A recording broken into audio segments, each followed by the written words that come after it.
Welcome and thanks for joining us. My guests today are Joe Carter, Customer Experience Strategist for the Department of Housing and Urban Development, and Natalie Grant, Director of the Office of Human Services, Emergency Preparedness and Response for the Administration for Children and Families.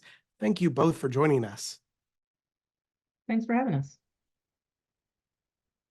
And just to get started here, can you introduce yourselves to our audience and a little bit more about your agencies and what a typical day looks like for you? Natalie, we can start with you. Perfect. Thanks so much for having us. So a typical day is a very atypical day at ACF, and especially when it comes to emergencies and crisis response. At our agency, we support individuals, households, and communities that are in crisis every day. So through our social work programs and our economic mobility programs, we serve and support communities that are in need all the time. And then especially during their worst days when it comes to natural disasters, other hazards or calamities, and even within the scope of my program, supporting the repatriation of American citizens from crises overseas. So at ACF, a normal day is a very busy day, but also a very impactful one when it comes to serving and supporting the American public.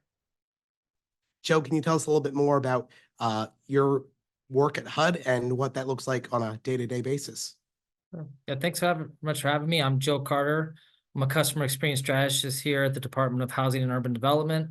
I just joined back in September, and it's an incredible agency with an amazing mission, and that's to create strong, sustainable, inclusive communities and affordable quality homes for all.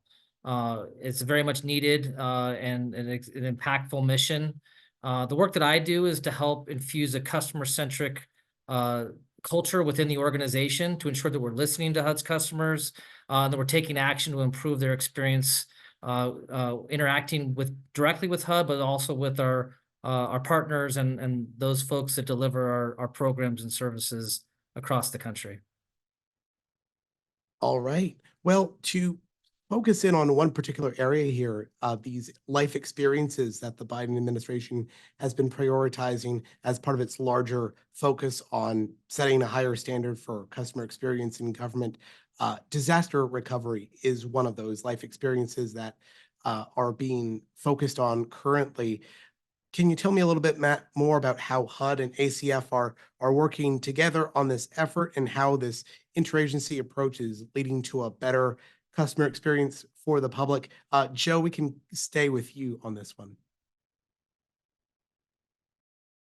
Yeah, the lived experiences effort by OMB is, I think, one of the best examples of cross-government, cross-agency collaboration that I've seen in my 20 plus years in the federal government. It's enabling us to learn from each other, collaborate with each other, break down silos in terms of how do we improve the experience of the public when they engage across federal agencies. And just one best example of like what we've learned from it is that there was a trauma-informed disaster response course that FEMA developed as part of this lived experiences effort that we're actually using to develop trauma-informed disaster response training for all of our staff and FAIR and FHEO here at HUD. And so I can't speak highly enough about the lived experiences effort and how it's bringing us all together and enabling us to collaborate, learn from each other, and work together to improve cross-agency referrals as well. So thank you. Yeah, and Natalie, tell me a little bit more about how ACF is participating in that life experience and making sure that there's a seamless delivery of service to people in need in times of disaster. Yeah, at ACF, we take a human services approach to everything that we do. And part of that means really embedding those core principles and tenets of the social work practice in disaster response and coordination. We work very closely with our partners over at the Substance Abuse and Mental Health Services Administration that helped design some of those featured elements that informed FEMA's new training and are also feeding and infusing the approaches that federal departments and agencies are adopting, especially following disasters and those crisis response activities. So we welcome that. And we think it's really important because when we center the individual and their experience and really understand that barriers to accessing programs, supportive service programs, that's what we find all the time. And in our routine service delivery, taking those lessons learned and applying them in a post-disaster context, we think will not only improve the customer experience, but lead to better outcomes. And that's really what we're seeking through these partnerships, are opportunities to better stabilize the individual, household, and community after a disaster and put them on a pathway that leads towards equitable, thriving communities that are sustainable and resilient for the future. And I'll just focus in on one specific example. In partnership with our colleagues here at HUD, we took a pretty laser focus on how we could collaborate on post-disaster homelessness. And to that end, as we reviewed some of our ACF programs and how they could complement some of the HUD, both steady state and disaster programs, we identified that there were opportunities for us through our not only program eligibility, but also through some of our information sharing on how we could ensure that jurisdictions know how best to complement these programs, use them together, and then also bringing that conversation to the disaster survivor, the customer, and the client so that they know and understand how these pieces connect to give them the best opportunity for success. All right. And you both mentioned this training from FEMA, this trauma-informed response training, and how valuable it's been for both of your agencies to go back and train folks at your agencies based on what you've learned from FEMA. Can you tell me a little bit more about that trauma-informed response and how that's had an impact at your respective agencies? Natalie, we can stay with you on that. Yeah, I think part of the post-disaster response environment is about appreciating that communities are not blank slates, right? Everyone, individuals and households were leading lives that may not have been sort of optimal, whatever that may be, by their own expression or understanding. And I think in taking a trauma-informed approach, we understand that there are certain aspects of community and also of an individual's experience that may put them in a circumstance where we need to just be more sensitive in terms of how we approach them. We need to understand that our communication styles and also some of our federal documents and application processes may not necessarily resonate with those persons because of their experiences, their life experiences prior to the disaster. And also recognizing that some of those prior, perhaps even disaster traumatic experiences will inform how we interact with them. So I thought it was really important that the approach not only centered the experience of those individuals, but also gave us concrete strategies on how we could craft our programs looking ahead. And I thought that was most valuable, certainly. All right. And Joe, can you tell me a little bit more about how that FEMA, that trauma-informed response training has influenced what you guys have been learning over at HUD and training your folks over there? Absolutely. Yeah, the course is, I think, all about like emotional intelligence, right? Like how do we deal with people that are at their most vulnerable state most times? Oftentimes when they're coming to HUD, they've had the worst day of their life, right? Or one of the worst days of their life. And not only do we need to like learn how to best provide trauma-informed care to those individuals that are experiencing that hardship, but also it impacts our own employees and they take that home with them. And so how do we not only better address the needs of the individuals that are seeking support and help from HUD, but also how do we make sure that our employees don't burn out, that our employees are able to best manage the challenges that they face in working with people that are experiencing hardship and trauma. So it's been incredibly insightful for us, and we're using the coursework that was developed by FEMA to design courses for our own staff and to design, programs and services and support for our employees as well as for our customers. Yeah, and of course, we've been following this idea of federal employee burnout for a while now. It's not a new thing. It's something that agencies have been keeping an eye out. But Joe, you're right that that's a thing that is particularly of concern, especially in a trauma environment where things are happening quickly. People are exposed to some pretty intense situations. In that kind of heat of the moment, what can agencies like HUD do to ensure that employees are not experiencing that burnout, that they have the tools and the support and the relief that they need in such a tough situation? I think you hit it right on it. You've got to provide tools, support, and you first have to acknowledge that it's a need, and take care in making sure that you provide employees with training, ensure that we're not only training, we're having the right people on the front line, triaging the calls and the complaints that are coming in about housing discrimination that people are facing. So it's about training. It's about make sure you have the workforce prepared and ready, and ensuring that your entire agency recognizes that this is a priority and needs to be done.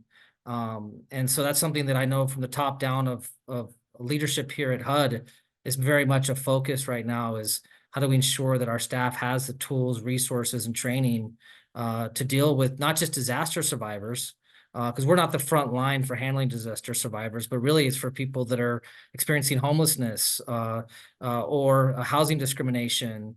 And so, preparing and equipping our employees with training, resources, and tools so that they can best handle this, ensure that they're not only helping the people that are impacted that they're dealing directly with, but also so they themselves can ensure that that their mental health is being taken care of as well. Yeah, and Natalie, I thought it was interesting what you said a moment ago, how trust is a vector of effective customer experience is in all the service delivery here, that a lot of times, just showing up at the scene of a disaster is not enough. That for a lot of people, as you point out, they might have a lived experience where, they have been, not received a stellar customer experience from a government agency before, or for whatever reason they don't have that trust in whatever government agency is there in the moment. We have heard from OMB on down for a number of months now about how this customer experience thing is such a make or break moment, that if it's done well, it improves trust in government, and if it doesn't, well, it has the opposite effect. Could you just expound a little bit more on that, on this idea of trust in customer experience and how it just has these downstream effects? And I think you really touch on a very important point, and Joe indicated this as well in terms of where some of our federal programs intersect with the livelihoods of persons on day to day. We know that we work here at ACF through many grantees and nonprofits, governmental agencies, and otherwise that are on the front lines of direct service delivery. So we at the federal level sometimes may not have that most proximate touch to be able to engage with and really build that trust relationship. And that's why I think really understanding the perspectives, the lived experience, and how that manifests in our programs, in our policies, and in our design guides after a disaster, such that we are, appreciating the full experience of the person while also ensuring that how we structure the programs are responsive to those needs. And I think it's about listening, right? When we're thinking about how do you build trust, if I'm speaking to you, if I'm telling you that this system or this process is not responsive to my needs, are you making those adjustments? Am I seeing that manifest in terms of how services are delivered? Am I seeing it manifest in terms of the appeals process or the eligibility process, the clarity of the information that's provided? All of those different pieces hit on how you build trust by showing people, quite honestly. you're listening to them and then showing them on the back end that, yes, we heard you. These are some of our adjustments made. And then finally, I would say it is about including them in that process. And some of that co-creation of the solutions have been a real point of emphasis here at ACF, to invite persons with lived experience to opine on various programs, service delivery, challenges, opportunities for improvement, and so on. Again, it comes back to, you're listening to me, but are you really hearing me? And then show me that you're, through the demonstration of your acts, through your programs, through your services, that you're responding to the challenges that I've identified in an affirmative fashion that puts us collectively on a path forward. Yeah, powerful stuff there. Just to take a step back here, recognizing that this is a pretty new thing that government's been working on, these life experiences. What are some of the major milestones or accomplishments that this life experience team has been able to manage so far? Now that you guys are a little more familiar with kind of the inner workings of one another and getting those synergies in place, what have you guys been able to do as an interagency team? So I'll start. I think honestly, working with Joe and his team and some of the other programs, for me, one of the biggest milestones has been, how do we actually connect and link our programs that have totally different authorizations, were created at different points in time from different sort of precipitating factors. So being able to utilize this platform to think differently around a shared vision, right? To actually have that space to ideate and to bring in some of the program specialists around this concept and principle has been really rewarding, and I think very impactful. And that's really what I would like to think that the taxpayer and everyone across government is seeking. Yeah, just to piggyback on what Natalie said, I think, this deeper knowledge and awareness of the programs and the roles that we all play in the lived experiences of the public is absolutely important. And one of the things that we've learned is that, the need to ensure that our website and our communications around disaster resources is built around the needs of our customers, even though play a role kind of in the long-term recovery for disaster survivors, making sure that our disaster resources webpage that we have points customers towards the immediate needs that they have. And so we embarked as a part of this effort to do a redesign by listening to our customers, engaging with our partners like FEMA and SBA to better understand their programs, so that when they come to HUD.gov, right, seeking shelter during a disaster, that they don't get lost, right, in all of the information we have about sort of the grants programs that we have for long-term recovery, that they can immediately and quickly be redirected to FEMA and to SBA and other resources to get their immediate needs addressed. And so this lived experience effort, spurred that learning and that effort that we did to improve our webpage redesign. There's also a number of really great pilots that are being worked on right now. There's a burden reduction template pilot that's going on that SBA is spearheading to take CX, and in particular customer journey mapping, and embed it with burden reduction work, and making sure that those two pieces are tied hand and glove together and that are working in concert. So that just got kicked off this past month. We're really excited to be a part of that pilot, taking customer journey maps that we have and looking at sort of not just sort of what are the key pain points that customers have, but what are the key burden pain points that they experience because we're not as efficient as we could be in terms of when they come and interact with us. There's also another example, although it's not related to disaster recovery lived experience work, there is another work stream that we're working on through it to enable us to have income verification data sharing with the Social Security Administration. Again, burden reduction. If I'm a member of the public and I have to, verify my income for the Social Security Administration, I would hope, and actually I would quite frankly expect that I would not have to do so again the next time I engage with another federal program to receive benefits or services. And so tying the income verification work that SSA already is doing and tying their income verification to HUD's processes so that the customer does it once and only once and doesn't have to do it multiple times is another just, I think, fantastic example of where this work is really leading us to better collaborate and improve how we serve the public to increase trust. Yeah, and Joe, to follow up on one of the points you made there, that redesign to HUD.gov, can you tell me a little bit more of what that entails and some of the highlights of that redesign? Certainly, yeah. To Natalie's point, it's first and foremost about listening and putting your customers at the beginning, the middle, and the end of the process. You don't design something and then web page and then do user testing. You actually, what we did is we met with customers in the public customers, and intermediary customers and like state and local governments to actually listen to them, map their journeys.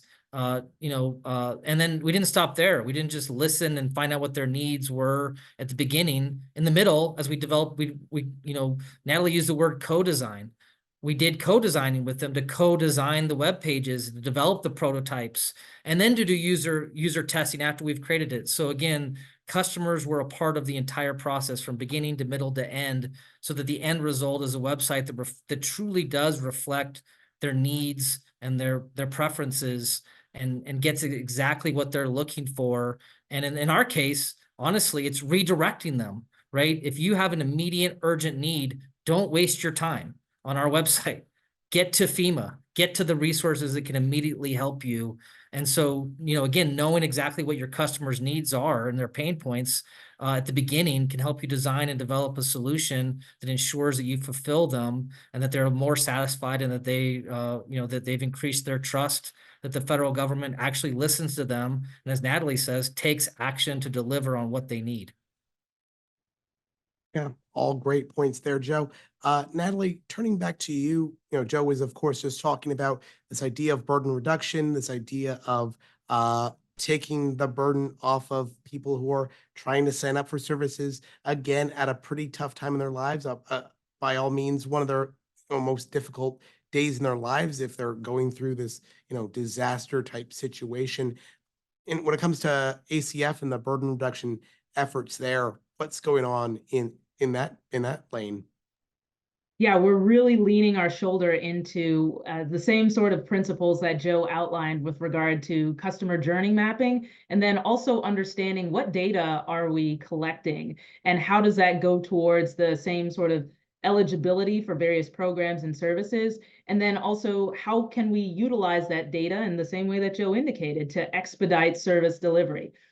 In a disaster, pre-disaster, we see that during a disaster, it gives us an opportunity to really examine very critically some of our ongoing steady state programs and identify pathways to improve day-to-day service delivery and include also disaster service delivery, and be able to set folks on a pathway whereby these immediate services following the disaster, if you still need continuous help and assistance, how do we really make sure that the information and the data follow the customer onto that new experience so that they, again, going back to that trauma-informed approach, are not re-traumatized by having to recount a very difficult situation and also remember, quite honestly, all of the nuances of their own condition.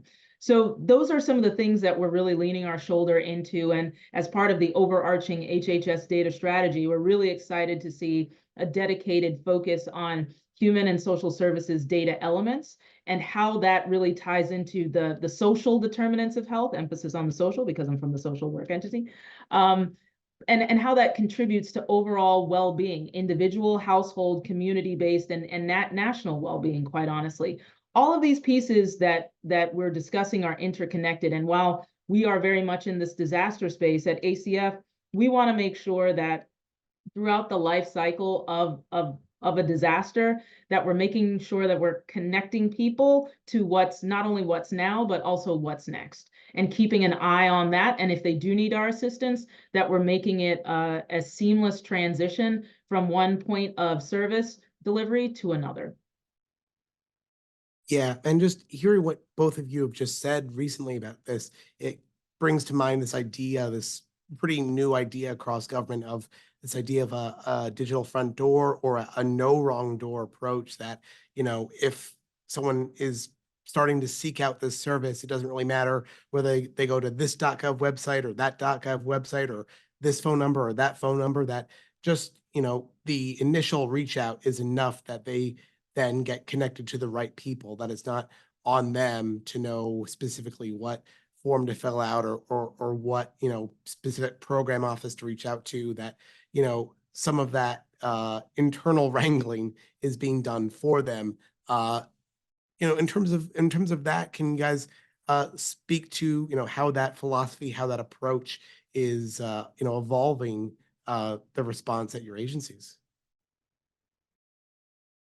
I'll jump in.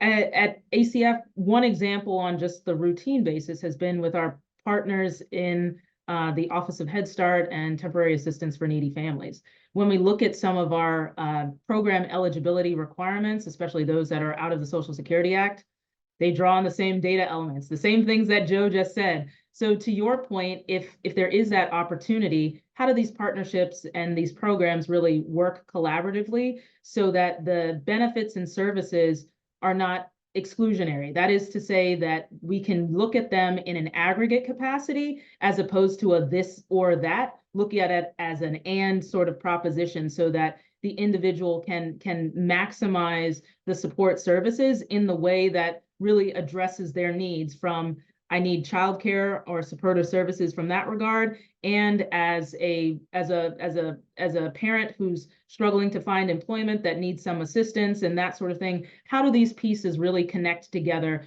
to, again, appreciate the full picture of the family or household? So that's one example that's happening now that we're really trying to lean into and understand within the disaster context and some of those disaster programs, and how they might be a really good complement for each other across these different vignettes that are reflective of real people's lives and experiences.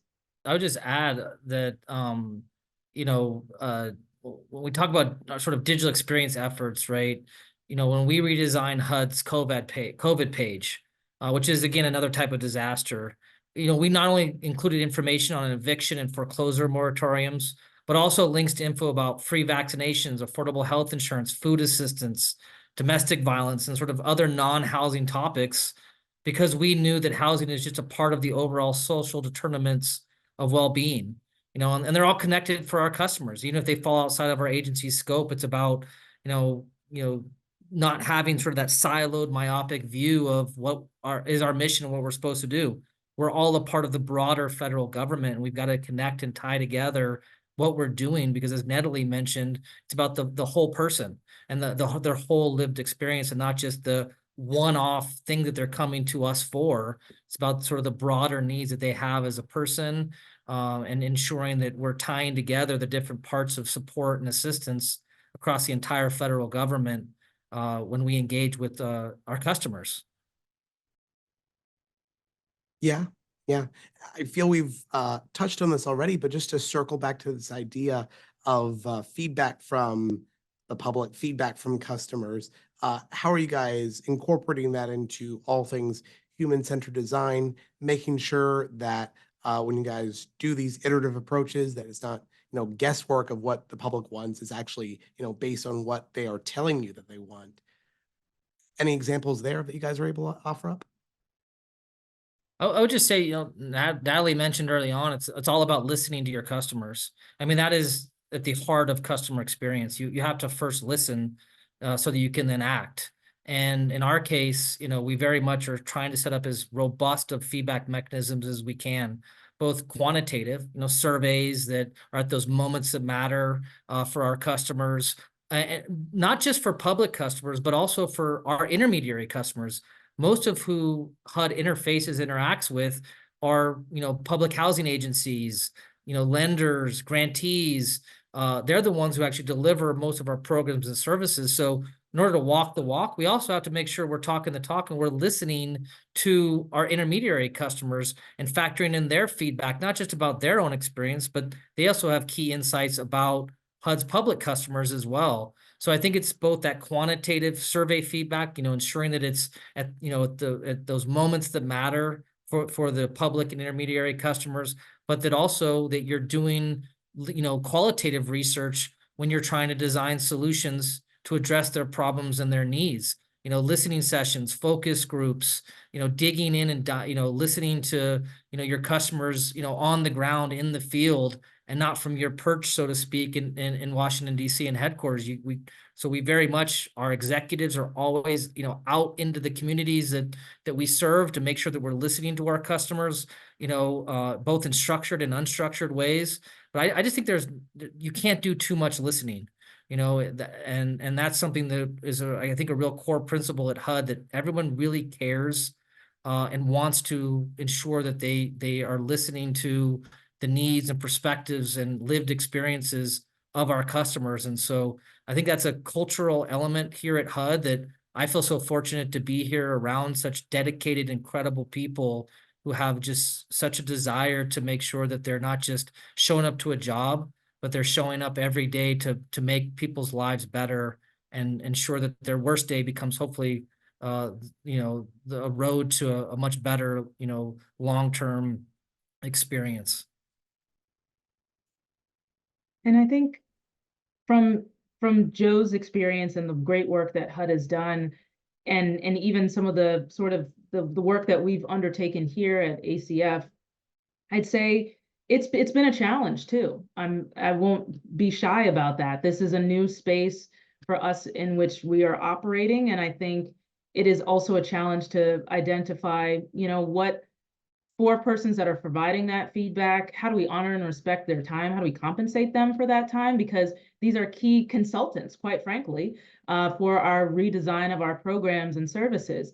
And we want to make sure that folks know and understand that we value that information and we value their time, right? And by extension, this is us under certain circumstances, just leaning the shoulder in, putting the money where our mouth is, all of those different things, so that folks really understand that we mean what we're saying and that we do value that input, and we value it enough to step outside of our comfort zone, to take those sort of hard feedback, and even when we think we had the best laid plans or the best designed program, and really put it to that test and get that information that will inform what we do moving forward. So I think honoring and respecting the feedback by even being transparent about, these were great points, this is why we could not include them.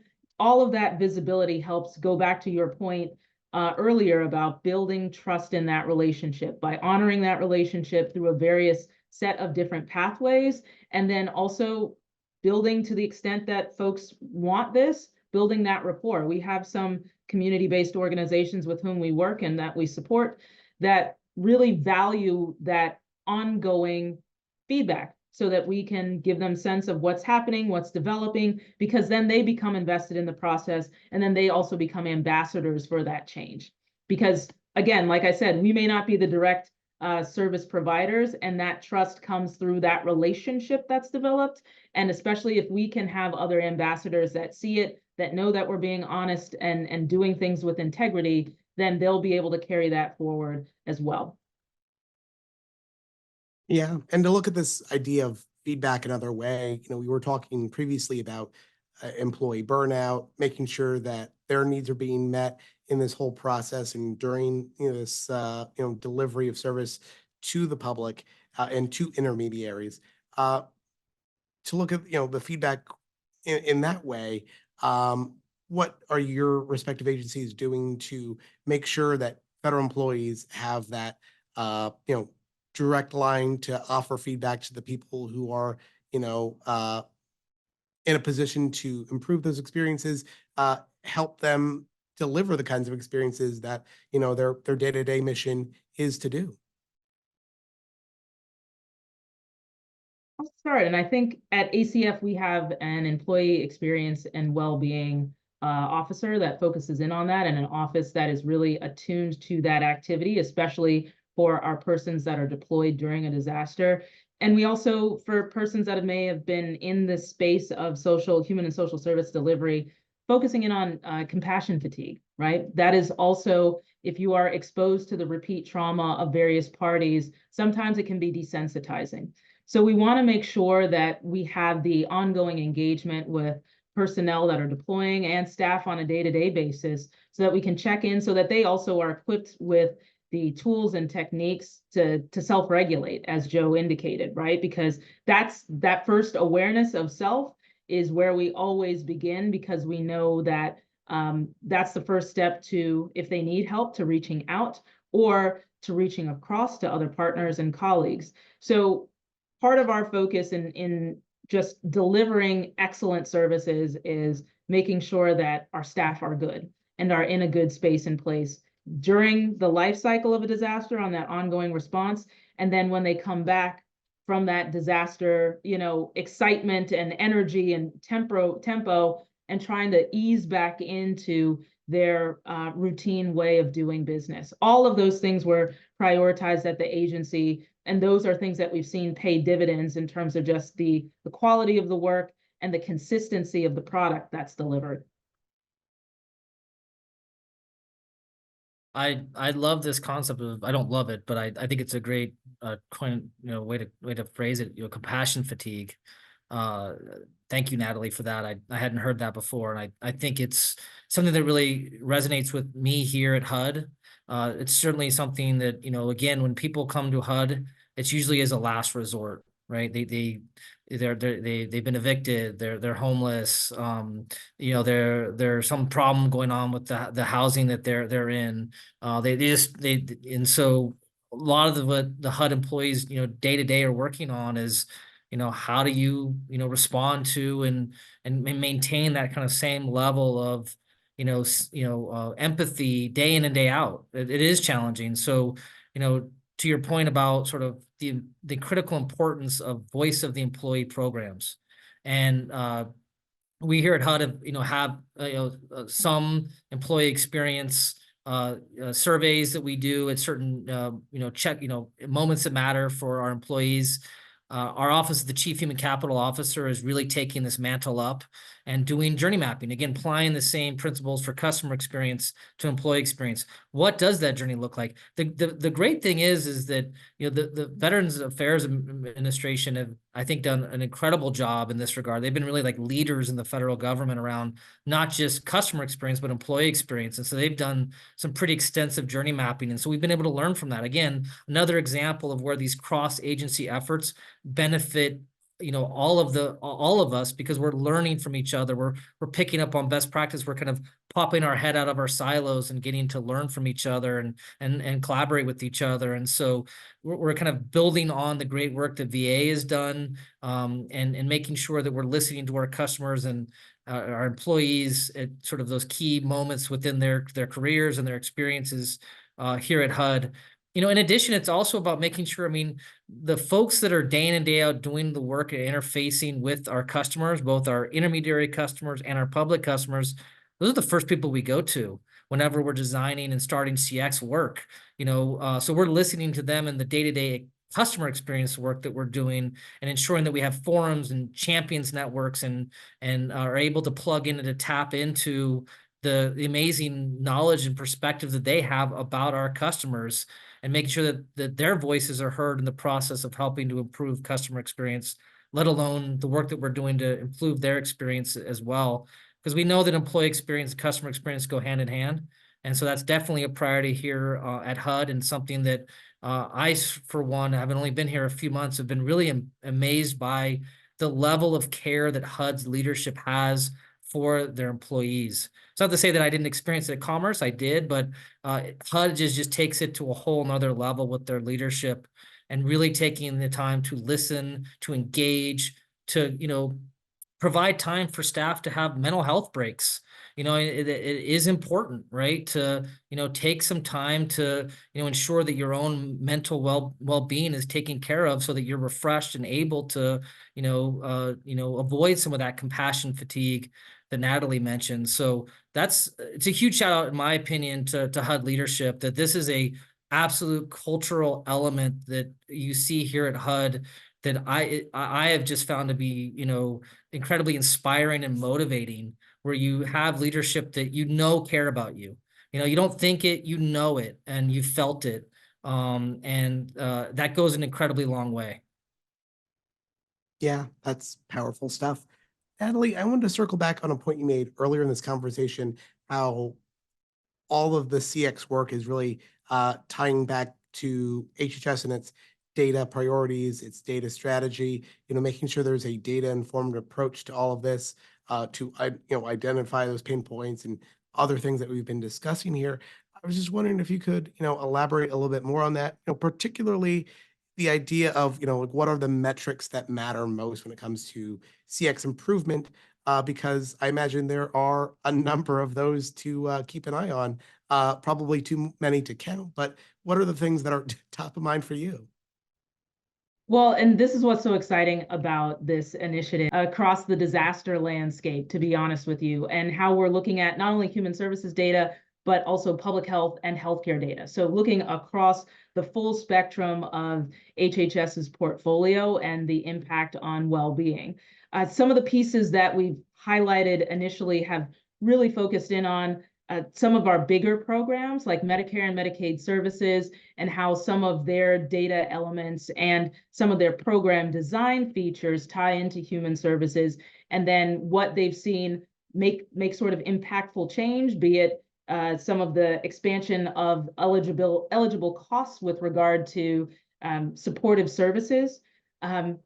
That's one dimension that we're examining, and how that supportive services dimension could be leveraged in a post-disaster environment to say, all right, this is what we're seeing in terms of the health, the physical health and well-being of this community. Now, what are the human and social services? And then what are the programs that can bridge that gap? So understanding the pre-disaster landscape, then understanding the post-disaster impact on that landscape, and then how the data really inform not only the approach and intervention, but also the program execution and delivery, and paying close attention to what has been effective and is data informed and evidence-based in terms of what effective means for certain communities that fall within various characteristic types. That gives us some information as a starting point, right? It's a trust but verify type of thing where we lean on the data to sort of do those big calculations and that understanding in the background, and then validate with sort of real life experience and the folks that we send out into the field. So all of that goes into a feedback loop. At least notionally, this is what we're envisioning of how this goes into that feedback loop of the routine program and service delivery, and also validation, our data validation process, not only from a p-value perspective for those folks that are into stats, but also from an actual experiential perspective that can only be informed through that direct engagement that Joe mentioned. Yeah, Yeah. and Joe, over to you. What are the metrics that are top of mind for folks at HUD? Yeah, thanks. Yeah. As a self-professed data nerd, you got me with the p-values, Natalie. That's really good. Yeah, I think this is, Natalie was really, forthright about some of the challenges, right? I think data is a challenge. I think this is a challenge that we've kind of ran into here at HUD. I think it's a lot to wrap your hands around. It tends to be very siloed. It's expensive too, oftentimes, to connect systems, to create, to be able to manage and wrangle all of this data, analyze it, create, insightful insights from it. And so it is a challenge, and it's one that we are focused on here to have, that 360-degree view of our customers' interactions and lived experiences with HUD's programs. And that's a lot to try to take on. And so, from a starting point standpoint, I mean, obviously it starts with customer feedback, measuring customer satisfaction, measuring trust. Natalie pointed to this earlier. It's about also having that open mind that, I think sometimes federal agencies, and I just think it's human nature, you don't want to ask because maybe you don't really want to know, because it may not be what you wanted to hear.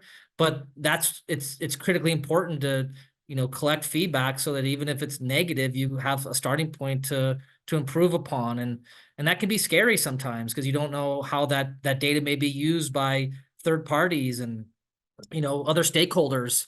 And so, we're starting, I think that's a great starting point. What is customer satisfaction? What is customer trust in your agency? What are those key drivers of satisfaction and trust that you should be, intensely focused on improving? And then sort of expanding from there it is about sort of what are those interactions? What's that, customer relationship management data that you're collecting? Why are they coming to you? What are they asking for? Both in terms of, the CRM, insights, but also, web analytics. What are people when they go to, Google or Bing or Yahoo, whatever search engine they prefer? What are the search terms they're using? What are they searching and looking for? When they are searching, where are they landing? What are the search results showing up? Are your sites, is the content you want them to find? Is it the top of those results? Is there duplicative content? Is it easy to navigate those digital websites that you have? So to me, there's, a lot of data that, you try to have to wrap your hands around, and I think you just start with, bite-sized chunks. Like we started with feedback. We're looking at, CRM longer term, because it's hard, to, stand up and have, at least when I was in commerce, and I see it here at HUD, a singular CRM that all program offices are using. That's, I think, a goal that most federal agencies have, and I think it's a hard one to try to get to. I think web analytics are a great place. I'm extremely grateful to the work that Office of Management and Budget has been doing of requiring federal agencies to implement the digital analytics program, so that all federal websites have Google Analytics in place, so that we can have a view into, again, what are the top pages that they're coming to? What are they looking for from us? What are they searching? And so that we can learn from that data to take action. So to me, it's not about metrics, right, per se. I think metrics are important, and it helps provide a guidepost and sort of a target that you're going to, but it's more about just what can you learn from the data so that you can improve. And so those are three key sources that I think are critically important, and that we're definitely looking to mature as an organization. And so lastly, that's, I think, one of the most key sort of metrics or data points is, measuring your CX maturity. And so we have a CX maturity score that we're tracking based on the GSA Center of Excellence as a maturity model. And we quantified it. We turned it into a quantitative metric system so that we can produce a score that we can track and measure over time to see, are we actually maturing when it comes to us as a customer experience leader in the federal government. And so I think it's a matter of, not just tracking data, but actually looking for insights that you can glean from it from multiple sources. And All right. Well, Joe, thank you for those points. Natalie, thank you so much for your insights. I think we are at time, and we're going to have to leave it there. Thanks again to today's guests, Joe Carter, Customer Experience Strategist for the Department of Housing and Urban Development, and Natalie Grant, the Director of the Office of Human Services, Emergency Preparedness and Response for the Administration for Children and Families. I'm your moderator, Jory Heckman, and you're watching Federal News Network. Now let me send you back to the studio for more on the CX Exchange.